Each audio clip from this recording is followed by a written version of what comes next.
For example ये जो आपने टैक्स पे किया है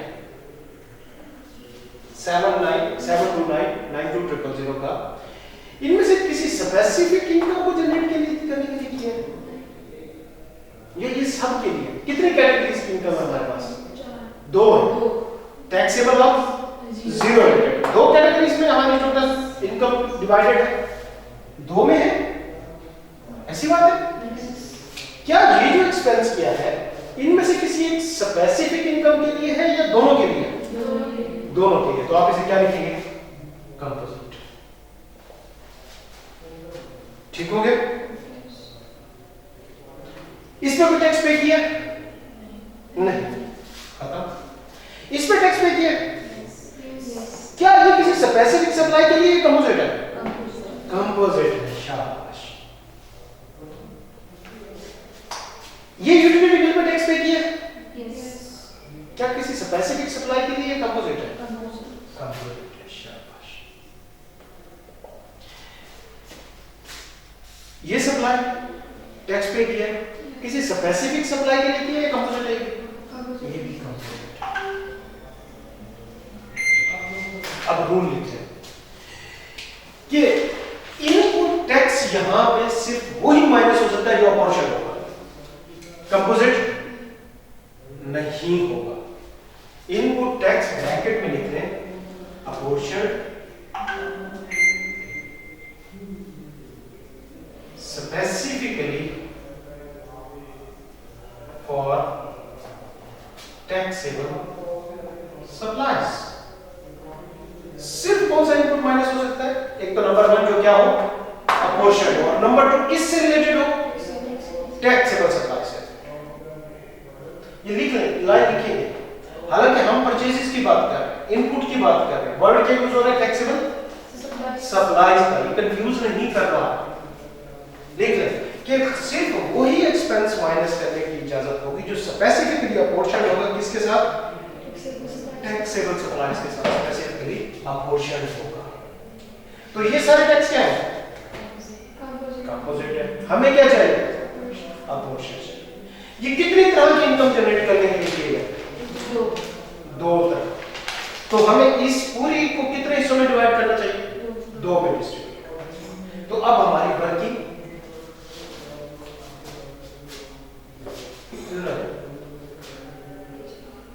तो ये ऊपर से मूव कर दो? नहीं, ये नहीं करना। इधर करने तो बाद में मूव कर लेंगे वर्किंग करके, ठीक है ना? इधर हम अपनी स्टार्ट करेंगे वर्किंग फिर अपॉर्शन कॉलम बनाते हैं। Supplies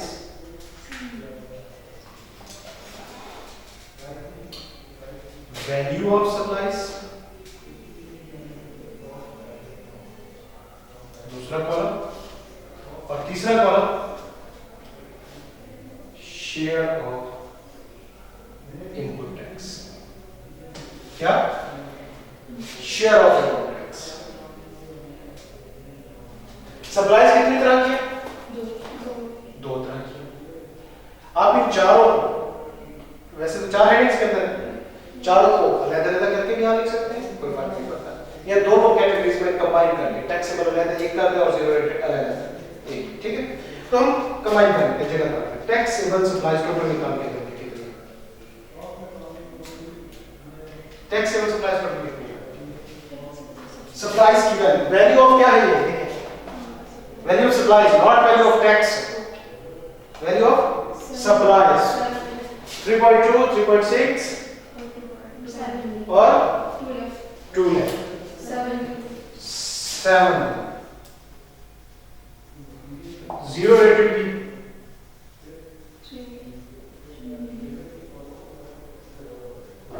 3 total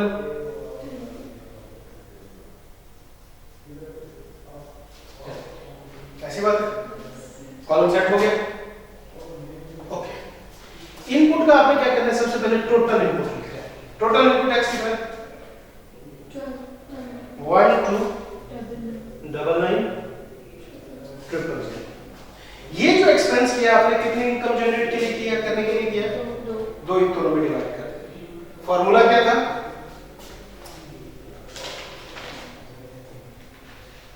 value of supply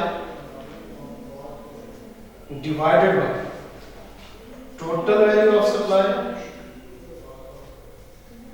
into total input tax. निकालें। वैल्यू ऑफ सप्लाई कितनी है? 7 million divided by 10 million into 1299,000। बताएं जी कितनी अमाउंट बनती है? 909,300। इसी तरह जीरो रेटेड की निकाले। वैल्यू ऑफ सप्लाई कितनी आएगी? 3 million divided by 10 million multiply by 1299 389,7। ये जो खर्चा हुआ है किसके लिए हुआ है? टैक्सेबल सप्लाईज के लिए, स्पेसिफिकली टैक्सेबल सप्लाईज के लिए। तो ये कहां जाना चाहिए? अ portion specifically for taxable supplies. समझा गई बात? और ये वाला हिस्सा किसके लिए हुआ है? Zero rate. तो इसके लिए गवर्नमेंट क्या कहती है? रिफंड। इसका सिंपल हम एक नोट दे देंगे, रिफंड के लिए। केवल की करना है कैसे क्या करो। इसकी कोई लॉजिक है कि हम इधर इनपुट टैक्स की वैल्यू क्यों लेते हैं और सप्लाईज की वैल्यू ऑफ सप्लाई, इधर हम वो आउटपुट टैक्स की वैल्यू क्यों नहीं लेते? किधर? ये जो वैल्यू ऑफ सप्लाई लिखा ये हाँ, हम टैक्स के बेस पर ऑपरेशन क्यों नहीं कर सकते जितना हमने पे किया है? लेकिन हमें वही वैल्यू क्यों चाहिए ऑपरेशन की? बेटा टैक्स तो परसेंटेजेस में आ जाता है ना। जब फिगर परसेंटेज में आती है तो फिर उसकी वैल्यू डिफरेंट हो सकती है। टैक्स तो परसेंटेजेस में आ जाता है, 18% है, हमें वैल्यू 100% की चाहिए। तो ये भी तो समझना है कि टैक्स हम पे करें ऑन द बेसिस ऑफ जितना टैक्स हमने रिसीव किया। नहीं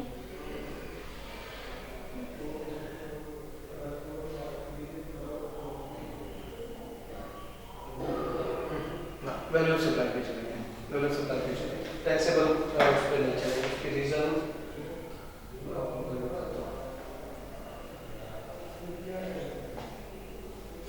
देखिए 7 मिलियन टोटल सप्लाई में कितने परसेंट बनते हैं? 70%। टोटल सप्लाई का 70%। टोटल आउटपुट टैक्स कितना है?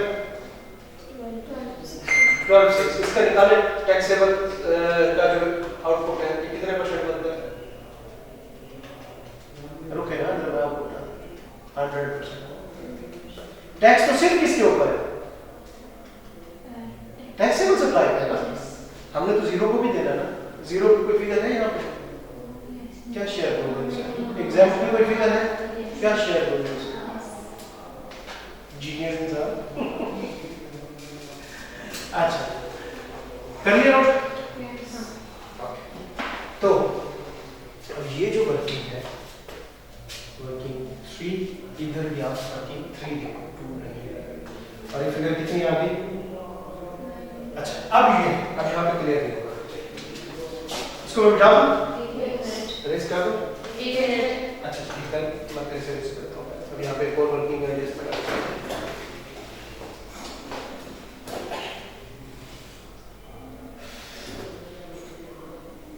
देखिए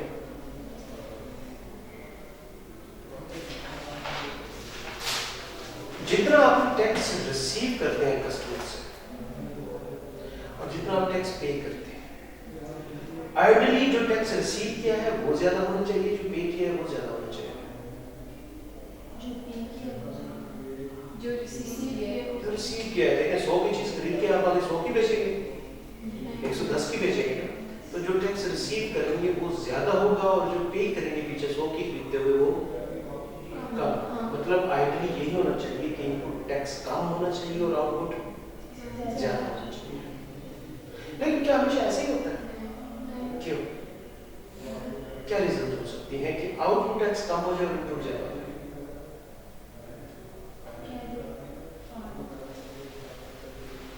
पिछले महीने फिर ऐसा हुआ, पिछले महीने ऐसा क्यों? आउटपुट टैक्स कम हो गया, हालांकि क्या आप कभी परचेज से कम के ऊपर चीजें सेल करते हैं?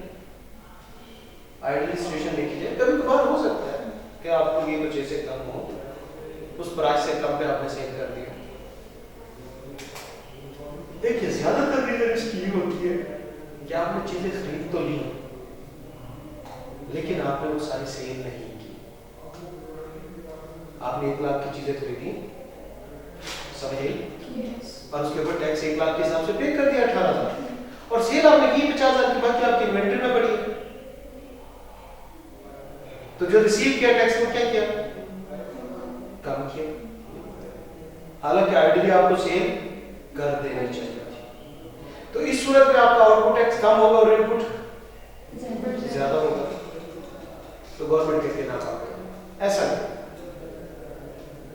आपने हर सूरत आउटपुट का 10% मुझे पे करना ही करना, कम से कम कितना पे करना है मुझे? आउटपुट का 10% करना है पे। देखो इस महीने सेल नहीं ना, अगले महीने तो सेल हो जाएगी, आप एडजस्ट कर लेना। अगले महीने आपका इनपुट जो है वो बढ़ जाएगा, आउटपुट भी बढ़ जाएगा, आप एडजस्ट कर लेना। कम से कम आपने मुझे कितने % पे करना ही करना है? 10%। समझ आ गई बात? इससे ज्यादा पे करना है कर दे, कोई मसला नहीं, लेकिन कम से कम कितना % आप मुझे हमेशा पे करना है? 10%। हमारा टोटल आउटपुट टैक्स निकला कितना है? 1260। गवर्नमेंट कहती है कम से कम इसका कितने % आपने पे करना है? 10%। आप कितना एडजस्ट कर सकते हो इसमें इनपुट टैक्स? 90%। तो 1260 का 90% निकालो, तो ये नोट कर लिए? चलो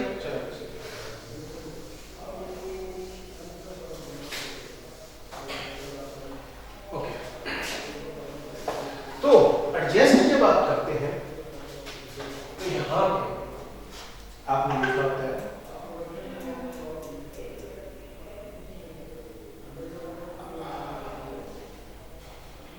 लोअर, क्या सेट करना होता है? Lower number 1 90% of output tax, और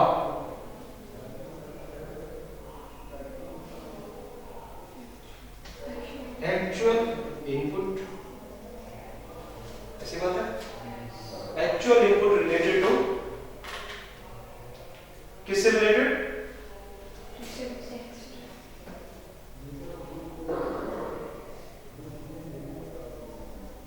स्पेसिफिकली टू टैक्सेबल सप्लाईज। ऐसी बात है। 90% ऑफ इसका ये निकालो कितना? 1134,000। ऐसी बात है। जबकि ये एक्चुअल इनपुट टैक्स कितना निकला हमारी क्वेश्चन में से? वर्किंग 3 9093 ये निकला। इन दोनों से लोअर कौन सा? ये तो आप ये करेंगे 9093,000 माइनस, तो कितनी अमाउंट निकली? हाँ, इसके अंदर आपने दूसरा भी ऐड करना है। क्या 45,000 आ रहा है, उसके अंदर ऐड करो, कितना बनता है?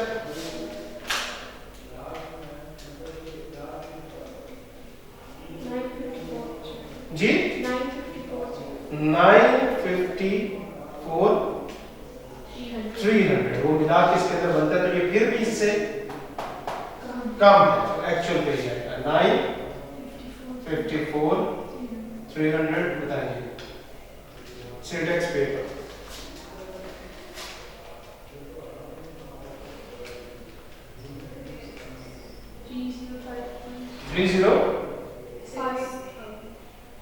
306 ये आपने किसको पे करना है? गवर्नमेंट को पे करना है। जरा रिवाइज करते हैं, आज हमने कौन कौन से टूल देखे? Number 1 working formats. फॉर्मेट्स बहुत इंपॉर्टेंट है। अगर इन फॉर्मेट पे आपकी कमांड हो जाती है ना, आपके रिस्पॉन्स इससे ज्यादा ये फॉर्मेट इंपॉर्टेंट है। ये लेदर, कंपोजिट या बुलशिट, ये चीज को बाइफरकेट करना ये ज्यादा इंपॉर्टेंट है। ठीक है, ये आपको हर क्वेश्चन के अंदर करना होगा। दूसरा हमने रूल सीखा 90% वाला। तीसरा हमने सीखा कि कितने टाइम पीरियड की इनवॉइस पूरी बच रही है, आप एडजस्ट कर सकते हैं। और चौथा हमने कैरी फॉरवर्ड का भी रूल सीखा कि कैरी फॉरवर्ड किस तरह कैश हो सकता है। ठीक हो गया। अच्छा, 90% का रूल सिर्फ अप्लाई होता है taxable supplies other than fix asset.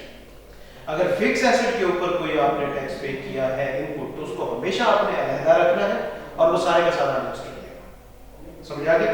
Input tax की वर्किंग जो हमने ये बनाई है, जो फिक्स एसेट के ऊपर इनपुट टैक्स होगा उसकी अपॉर्शनमेंट का कॉलम अलग बनाएंगे। यहाँ पे टैक्सेबल सप्लाई वाला इनपुट टैक्स बनाया था ना, फिक्स एसेट का एक अलग से कॉलम बनाएंगे, उसको अलग सेपरेट अपॉर्शन करेंगे, उसके ऊपर 90% वाला रूल फॉल नहीं करता। ये बस अभी ध्यान में रख लें, जब अगला क्वेश्चन करेंगे तो उसके अंदर मैं आपको ये समझा दूंगा। उसके बाद अगला क्वेश्चन जरा आया मिस्टर कलीम वाला, आपका होमवर्क है, बिल्कुल आसान और सिंपल है। क्वेश्चन नंबर 4 ये आपने खुद करना है।